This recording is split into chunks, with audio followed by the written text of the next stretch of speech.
Friends, welcome to back tech with Taiful. আমাদের প্রত্যেকেরই Gmail account রয়েছে। বিভিন্ন কারণে অনেক সময় একাধিক জিমেলের দরকার হয়, কিন্তু আমরা জানি না কিভাবে এই একাধিক জিমেল খুলতে হয়, তাও ফোন নাম্বার ছাড়া। এই ভিডিওতে দেখাবো কিভাবে ফোন নাম্বার ছাড়া আপনি একাধিক জিমেল অ্যাকাউন্ট ওপেন করবেন। যারা আমার চ্যানেলটি সাবস্ক্রাইব করেছেন তাদেরকে অসংখ্য ধন্যবাদ, আর যারা এখনো সাবস্ক্রাইব করেনি তারা অবশ্যই চ্যানেলটি সাবস্ক্রাইব করে পাশে থাকা বেল বাটনটি চেপে অন করে দিন, তাহলে সবার আগে সবসময় নতুন নতুন ভিডিও পেয়ে যাবেন। তাহলে চলুন শুরু করা যাক। সেজন্য আপনাকে প্রথমে একটি ব্রাউজার নিতে হবে। আমি ক্রোম ব্রাউজারটি নিয়েছি। তারপর ব্রাউজারের সার্চ অপশনে গিয়ে লিখে দিবেন gmail.com অথবা সেভ জিমেল। জিমেল লিখে সার্চ করবেন। আমি সার্চ করে দিলাম, লিঙ্কটা আসবে জিমেল গুগল, সেটাতে ক্লিক করে দিবেন। তারপর আপনাকে অন্য আরেকটি পেজে নিয়ে যাবে।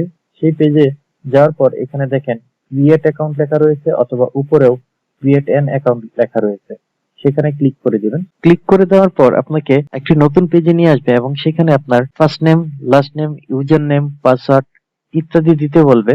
আপনি সব দিয়ে দিবেন। আমি ফার্স্ট নেম এবং লাস্ট নেম দেওয়ার পর একটা ইউজার নেম দিয়েছি। ইউজার নেম দেওয়ার পর আমি পাসওয়ার্ড দিব, আপনারা পাসওয়ার্ড দিয়ে দিবেন। পাসওয়ার্ডের করে ক্লিক করলে আমি যে ইউজার নামটি দিয়েছি সেটা অলরেডি ব্যবহার করা হয়েছে, তাই এই নামটি আর ব্যবহার করা যাবে না, আমাকে নতুন নাম দিতে হবে, অথবা তারা নিচে একটি অ্যাভেলেবেল ইউজার নেম দিয়েছে সেটাকে সিলেক্ট করতে হবে। তো আমি নিচে যেটি দিয়েছে সেটাকেই সিলেক্ট করে দিলাম। এখানে আপনাকে স্ট্রং মিনিমাম 8 ডিজিটের একটা পাসওয়ার্ড দিতে হবে। পাসওয়ার্ডটি দিবেন প্রথম লেটারটি ক্যাপিটাল লেটার, দেন দিবেন কিছু স্মল লেটার, তারপর কিছু সংখ্যা দিয়ে দিবেন। পাসওয়ার্ডটি দেওয়ার পরে এখানে শো পাসওয়ার্ডে আপনি ক্লিক করে চাইলে দেখে নিতে পারেন দুইটা পাসওয়ার্ড সেম হয়েছে কিনা। এখানে পাসওয়ার্ড আর কনফার্ম পাসওয়ার্ড দুইটাই সেম হতে হবে।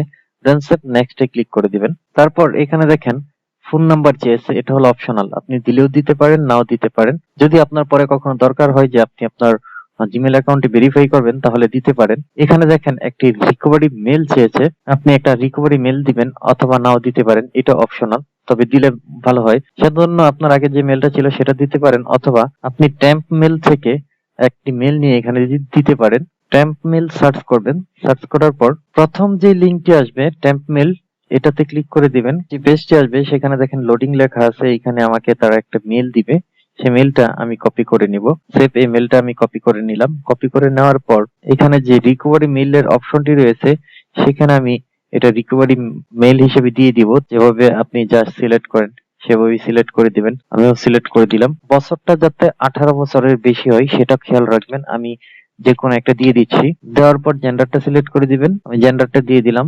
দেওয়ার পর সেভ নেক্সটে ক্লিক করবেন। নেক্সটে ক্লিক করার পর আপনাকে একদম শেষের পেজে নিয়ে আসবে। দেখেন এই পেজটা তাদের কিছু টার্ম এন্ড কন্ডিশন দিয়েছে। দেন একেবারে নিচে চলে আসবেন। নিচে আসার পর দেখেন এখানে এগ্রি লেখা রয়েছে, আপনি সেভ এগ্রিতে ক্লিক করে দিবেন। এগ্রিতে ক্লিক করার পর দেখেন আপনার মেইলটি ওপেন হচ্ছে। যতক্ষণ এইখানে জিমেইলে এখানে লোডিং হচ্ছে সেটা পুরোটা লোডিং হতে দিবেন। যদি পুরোটা লোডিং না হয় তাহলে মেইলটা আপনার কিছুদিন পর অফ করে দিতে পারে, সেই জন্য পুরোটা লোডিং হতে দিবেন।